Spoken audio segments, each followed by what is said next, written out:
Hello students, देखिए अब हम फोर्थ चैप्टर स्टार्ट करने जा रहे हैं, material inventory cost control concept and techniques. इस चैप्टर में हम ये जानना चाहेंगे कि भाई इन्वेंट्री क्या है, इन्वेंट्री कंट्रोल क्या है, उसके कॉन्सेप्ट और टेक्निक्स क्या है।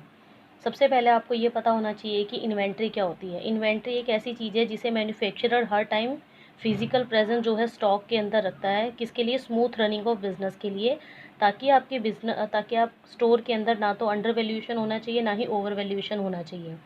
From the view of inventory, material is not of fix nature. देखिए यहाँ पर उन्होंने बताया कि मटेरियल जो है फिक्स नेचर का नहीं है, बट इसे स्टोर में मेंटेन करके रखना ज़रूरी है। डैट इट में either be used in manufacturing process, ताकि उस मटेरियल को मैन्युफैक्चरिंग प्रोसेस के लिए यूज़ किया जा सके, यानी कि बिजनेस की एक्टिविटी रूटीन में स्मूथली चलती रहे।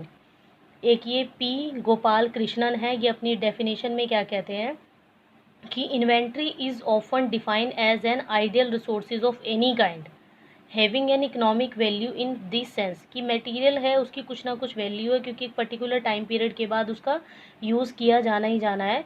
अब आपको यूज़ में कैसे है, ये रॉ मटेरियल से आपने कन्वर्ट किया सेमी फिनिश गुड्स में, सेमी फिनिश गुड्स में आपने एडिशनल वैल्यू ऐड होने के बाद उसको फिनिश गुड्स में कन्वर्ट कर दिया। अगर शॉर्ट टर्म में हम बात करें तो यहाँ कहता है कि नैरो मीनिंग जो इन्वेंट्री का है वो है स्टॉक ऑफ गुड्स। गुड्स जितनी भी स्टॉक के अंदर रखा हुआ है वो आपका नैरो मीनिंग में इन्वेंट्री है।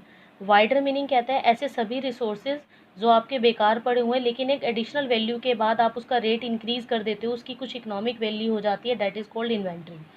From the point of view of routine business activity, it is defined as a stock of goods which are kept in the store, कि स्टॉक ऑफ गुड्स है जो कि स्टोर के अंदर मेंटेन करके रखी है, किसके लिए? स्मूथ रनिंग ऑफ बिजनेस के लिए। तो यहाँ पर इन्वेंट्री में आपके पास रॉ मटेरियल आएगा, work in progress, component, parts, equipment और फिनिश गुड, ये सारे इसी के अंदर ऐड हो जाते हैं। अब आता है इन्वेंट्री कंट्रोल क्या होता है। इन्वेंट्री कंट्रोल एक इंटीग्रल पार्ट है बिजनेस एक्टिविटीज़ का। इसमें तो सिर्फ हम इन्वेंट्री में बात कर रहे थे फिजिकल प्रेजेंस की, लेकिन यहाँ पर हम फिजिकल और फाइनेंशियल कंट्रोल दोनों की बात कर रहे हैं। अगर मैं इन्वेंट्री कंट्रोल की बात करूँ तो आप इसको दो पार्ट बना दोगे कि physical plus financial control of material को ही आप क्या कहते हो? इन्वेंट्री कंट्रोल कहते हो। फिजिकल कंट्रोल का मतलब है कि प्रॉपर क्वालिटी ऑफ मटेरियल को प्रॉपर टाइम पर, प्रॉपर प्लेस पर, प्रॉपर पर्सन्स के पास पहुंचाना एक फिजिकल कंट्रोल होता है।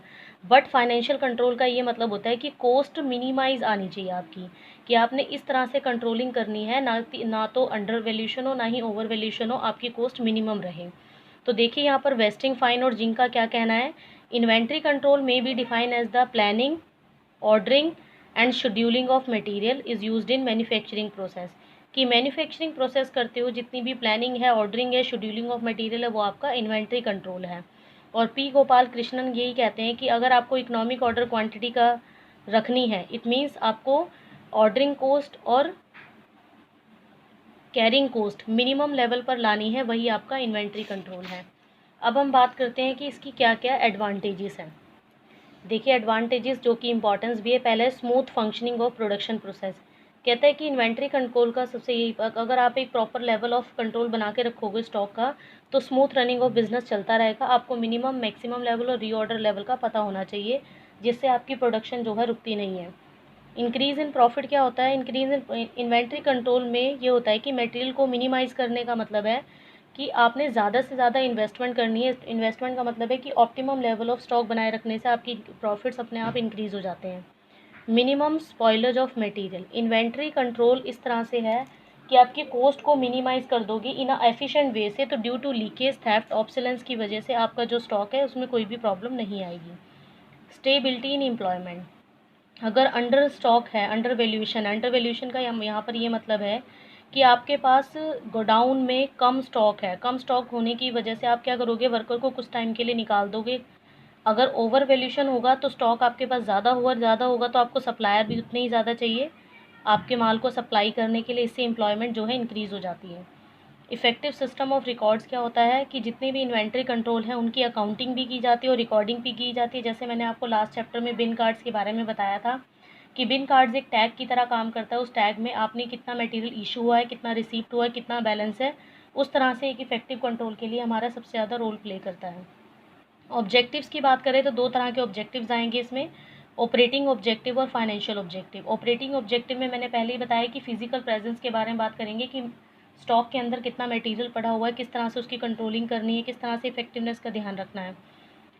अवेलेबिलिटी ऑफ मटेरियल, यहाँ पर प्राइमरी ऑब्जेक्टिव है इन्वेंट्री कंट्रोल का कि कॉन्टीन्यूसली आपने मटेरियल के ऊपर फोकस करना है कि मटेरियल कम नहीं होना चाहिए, स्मूथ बिजनेस की रनिंग होनी चाहिए। अवॉइडेंस ऑफ वेस्टेज, आपने इस तरह से कंट्रोलिंग करनी है कि आपके पास वेस्टेज ना हो। Wastage like due to leakage, theft, embezzlement of material, spoilers of material due to rust and dust, promotion of manufacturing efficiency. कहते हैं कि प्रॉपर मटेरियल और प्रॉपर टाइम पर, प्रॉपर क्वांटिटी में, प्रॉपर एक पर्टिकुलर टाइम पर एक पर्सन को पहुंचाने का काम जो है हमारा एफिशिएंसी में आता है। बेटर सर्विसेज टू कस्टमर, आपने अपने रॉ मटेरियल को सेमी फिनिश गुड्स और फिनिश गुड्स में कन्वर्ट करने के बाद प्रॉपर कस्टमर तक पहुंचाना है जिस तरह से उनकी रिक्वायरमेंट होगी। डिटर्मिनेशन ऑफ डिफरेंट लेवल, इस चैप्टर में हम अलग अलग लेवल की बात करेंगे, reorder level, minimum level, maximum level, economic order quantity. Efficient system of storage, कहते हैं कि इस तरह से रिकॉर्डिंग की जानी चाहिए लाइक बिन कार्ड्स या लेजर, स्टोर लेजर की तरह, ताकि सभी इंफॉर्मेशंस का पता लग सके कि उस बिन कार्ड में यानी कि उसमें जो टैग में है कितनी इन्फॉर्मेशन दी हुई है, कितना स्टॉक आपका रह गया, कितना और मंगवाना बाकी है। नेक्स्ट हम बात करते हैं फाइनेंशियल ऑब्जेक्टिव की, ऑप्टिमम इन्वेस्टमेंट। ऑप्टिमम इन्वेस्टमेंट की बात करें कि यहाँ पर सिचुएशन ऐसी है कि ओवर और अंडर इन्वेस्टमेंट है, उसको अवॉइड करना चाहिए। अंडर इन्वेस्टमेंट का मतलब है कि प्रोडक्शन की प्रोसेस इंटरप्ट हो रही है अननेसेसरीली, क्योंकि उसकी वजह से आपका काम रुक गया है। काम रुकने का मतलब है सप्लाई कम हो गई है। और ओवर इन्वेस्टमेंट का मतलब है आपकी कॉस्ट ऑफ कैपिटल बढ़ती जा रही है, क्योंकि जितना ज़्यादा मटेरियल गोडाउन में आएगा, आने का मतलब है उतना स्पेस नहीं है आपके पास, और स्पेस नहीं है तो वो आपकी कॉस्ट को इंक्रीज़ कर रहा है।